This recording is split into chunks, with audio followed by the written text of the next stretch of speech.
My name is Stella Paul, and I used to be an architecture student. Used to be, because after what I discovered, I can't look at buildings the same way anymore. Especially not KFC restaurants. It started innocently enough, a semester project on fast food architecture. I needed to document how corporate design shapes our dining experiences. KFC seemed perfect, iconic, everywhere, architecturally unremarkable, or so I thought. The first thing I noticed was the smell.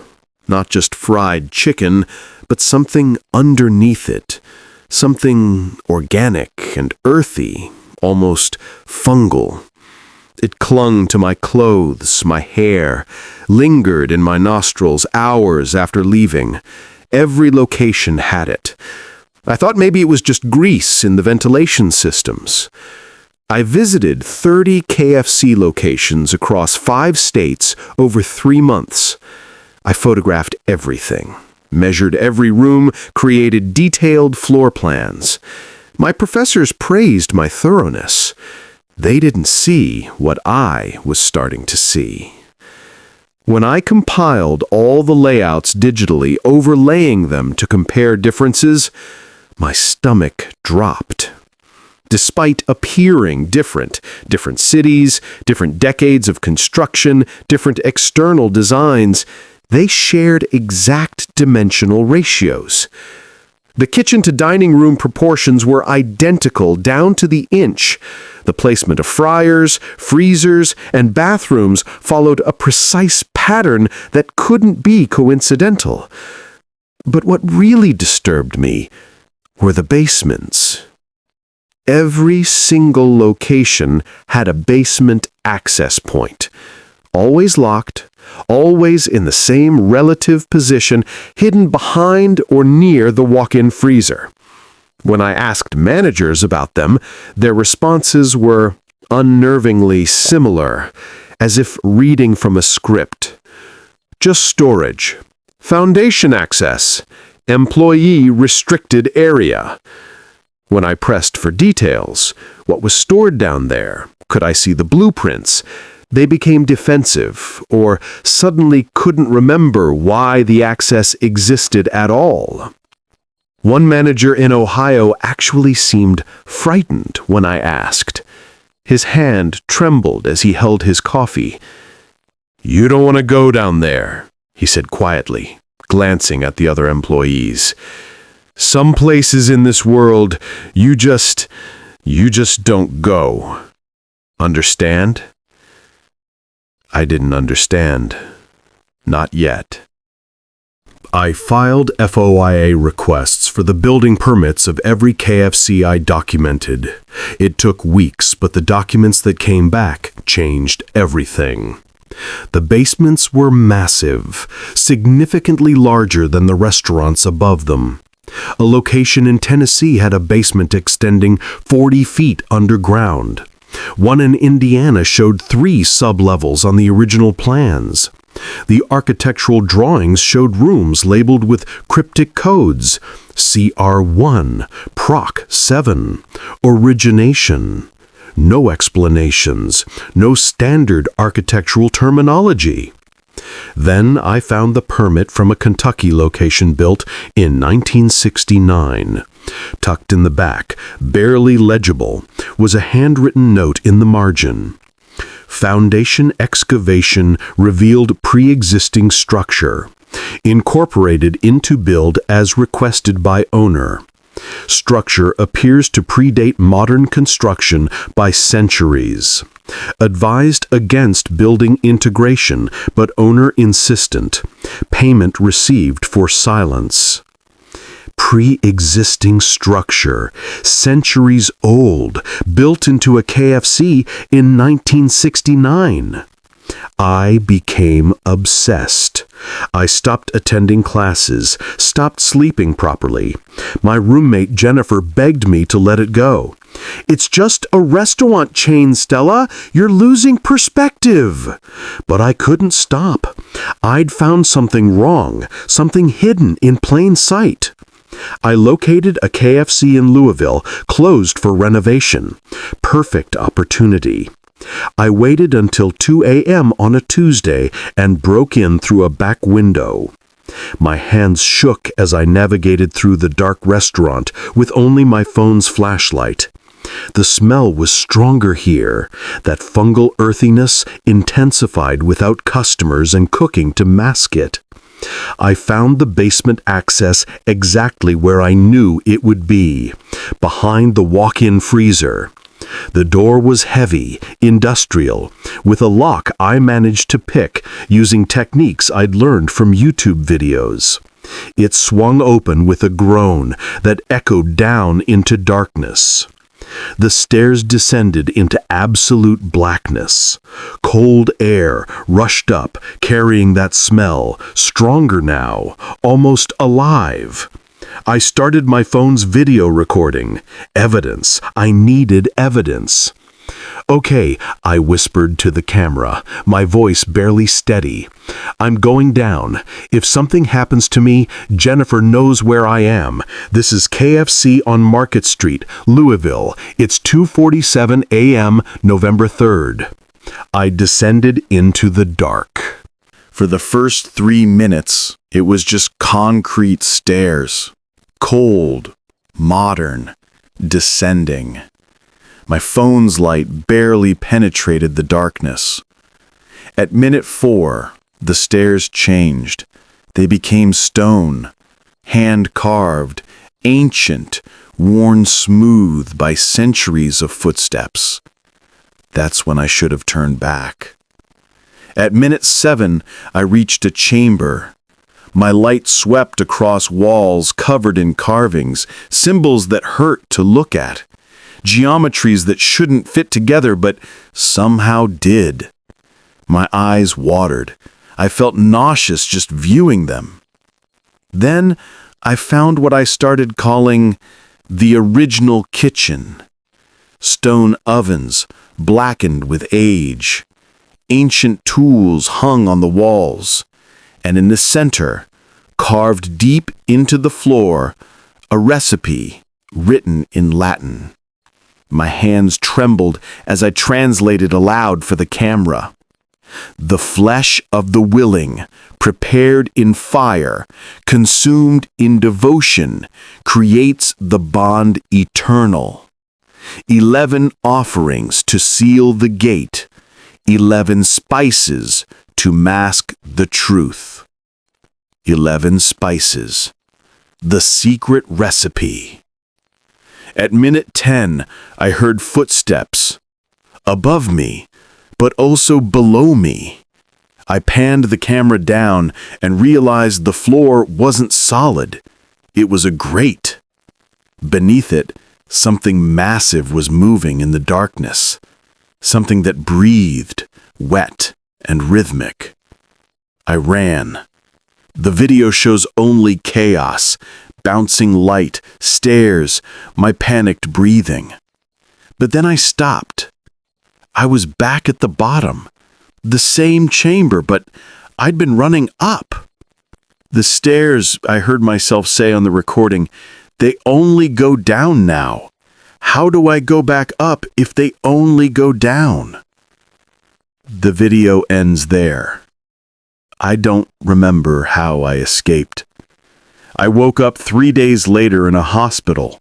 They said Jennifer found me wandering downtown, delirious, my phone missing. Police claim they never found it, but I know the truth. I'm writing this from my apartment. I haven't eaten KFC since. Haven't eaten much of anything.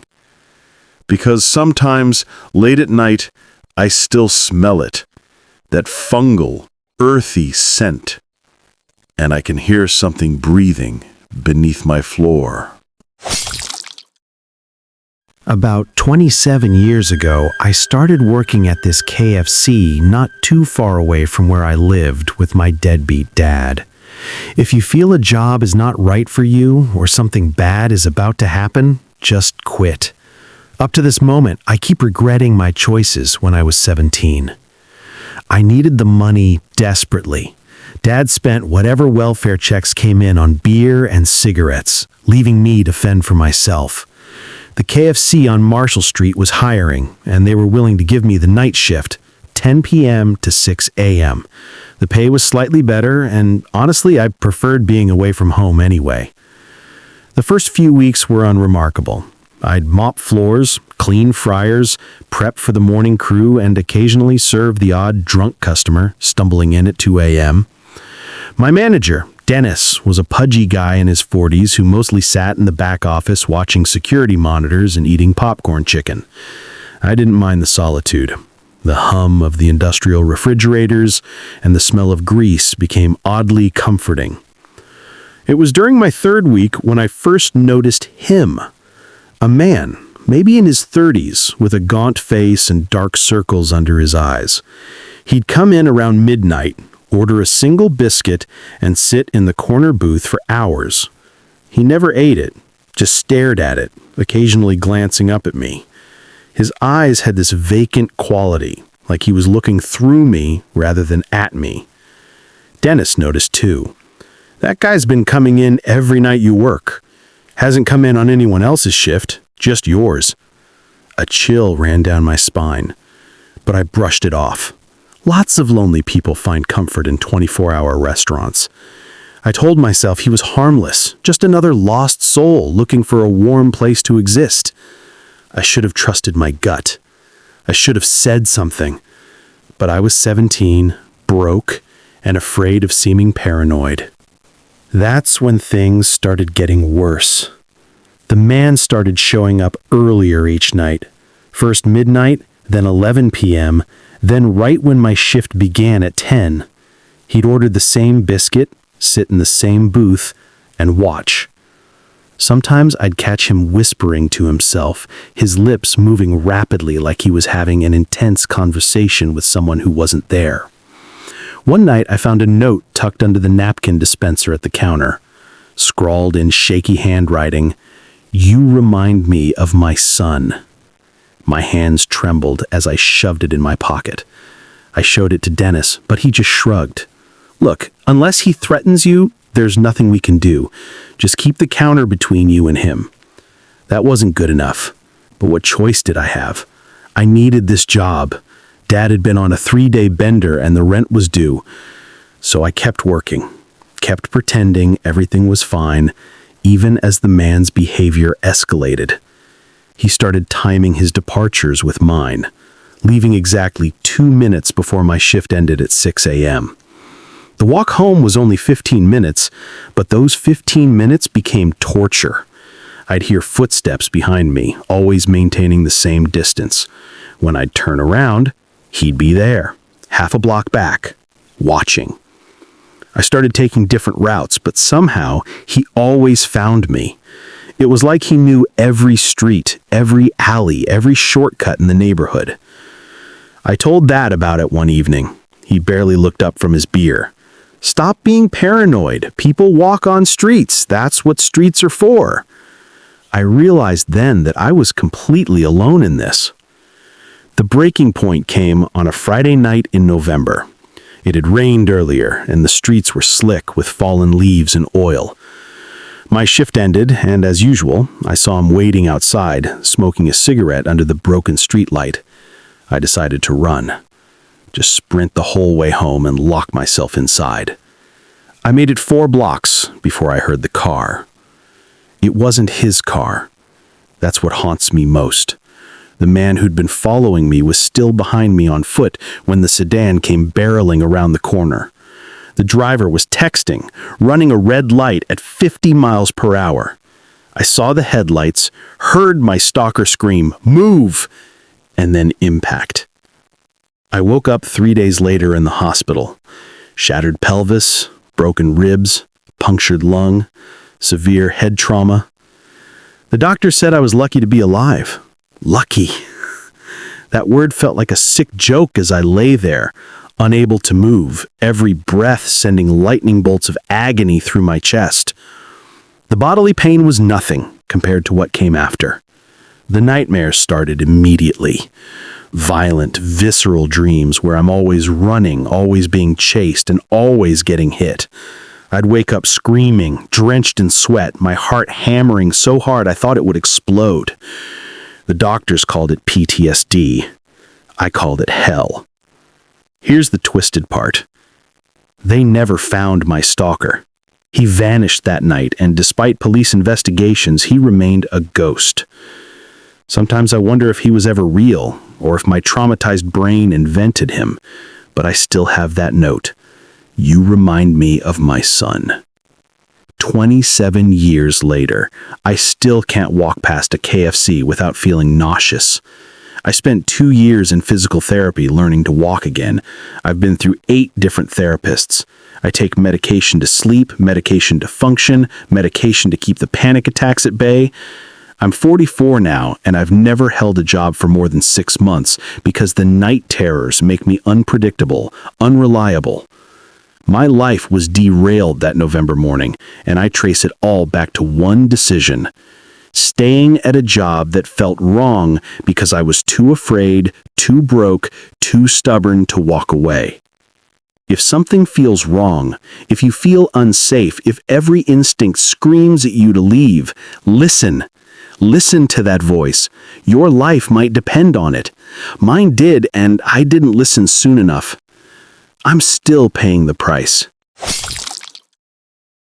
I stopped eating out 5 years ago because I learned what was really in the chicken we served. My name's Vanessa, and I used to work at a KFC on the outskirts of town. One of those greasy, fluorescent-lit places where everything smells like oil and fake smiles. I was 22, trying to save up for nursing school. It wasn't glamorous, but it paid the bills. I actually liked my job, especially the late-night shifts when the store was quiet and the fryer hummed like a tired machine. Our manager, Mr. Halden, was a strange man. Mid-40s, always sweating, always wearing the same wrinkled red polo. But the weirdest thing about him was the black bottle. Every time someone started a new batch of fried chicken, he'd rush over with it and pour a few drops of whatever was inside into the boiling water. He'd always say, "That's what keeps our flavor consistent." Nobody questioned it. I mean, we were employees, not detectives. Still, something about that bottle always bugged me. It didn't have a label, and he never let anyone else touch it. If someone tried, he'd snatch it back like a jealous child. Once, I caught a faint whiff of it. Bitter, sharp, not like vinegar or seasoning, more like metal or ammonia. Then, one Tuesday morning, he called in sick for the first time ever, said he had a fever and wouldn't make it in. That meant I was in charge of prep. I remember joking with the others that we'd finally see what was inside the magic sauce. But when I opened the supply cabinet and found the black bottle missing, my stomach twisted. It wasn't there, but something else was. Behind the cleaning rack, a thin line of light peeked from a door I'd never noticed before. And for some reason, I couldn't stop myself from walking toward it. I pushed the door open, expecting maybe a supply closet or a break room I'd never used. Instead, a sour chemical stench hit me so hard my eyes watered. The room was dim, lit by a single flickering bulb. Stacks of flour bags were shoved to one side. But the real focus of the room was a small desk and a row of monitors. Live feeds from cameras all over the store. Every fryer, every register, even the tiny hallway near the restrooms. I didn't even know we had that many cameras. But the weirdest thing was the black bottle sitting on the desk. My heart started hammering. I leaned in, noticing a cup beside it. The same KFC paper cup we serve drinks in. On the screen above the desk, one camera feed was paused. I pressed play. The footage was grainy, but clear enough. Mr. Halden, alone in that same room, unzipping his pants. He filled the cup halfway, then poured the contents into the black bottle, swirling it around like he was making some twisted cocktail. For a second, my brain refused to process it. I rewound, watched again, same thing. Every week, a new recording. The black bottle, the cup, his disgusting ritual. My knees buckled. The special flavor, that metallic smell, that sharp tang, it wasn't seasoning. It was him. I stumbled backward, my hand over my mouth, gagging. Memories flooded in. The countless meals I'd packed up, the leftovers I'd taken home, the chicken I'd proudly shared with my little brother. I ran to the sink and threw up until my throat burned. When I returned to the counter, one of my coworkers, Tasha, walked in. "Vanessa, you okay?" I couldn't answer. The bottle was still there, catching the light, and all I could think about was how many people in our town had eaten his recipe. I didn't go back to work the next day, or the day after that. I couldn't. Every time I closed my eyes, I saw that video playing over and over. The cup, the bottle, the slow swirl. My stomach would turn even at the smell of cooking oil. I tried to call the police, but how could I explain what I saw without sounding insane? My boss pees in a bottle and uses it to season chicken? No one would believe that. But a week later, the restaurant was shut down. I didn't have to report anything. Someone else must have found the footage, or maybe Mr. Halden knew I'd seen it. Either way, he vanished. The building sat empty for months before being turned into a gas station. The locals just said KFC couldn't keep up, but I knew the truth bubbling beneath their laughter. For a long time, I couldn't eat. I tried to make toast, and the smell of butter made me gag. I lost 10 pounds before my mom begged me to see a doctor. They called it psychogenic nausea, trauma that rewires the brain. I called it justice. Even now, years later, I still can't eat out. Not pizza, not fries, not even bottled drinks. My friends laugh and say I'm paranoid, but they didn't see what I saw. They didn't watch their trust in food, in people, dissolve into disgust. Last month, I walked past that old gas station. The smell of frying oil drifted out from the small diner beside it, warm and familiar. For a moment, I thought I could do it. Maybe just one meal, one bite. But as I stepped closer, something caught my eye. A delivery truck parked outside. The logo on the crate read, "Halden's Premium Chicken Marinade." And just like that, the air went sour again.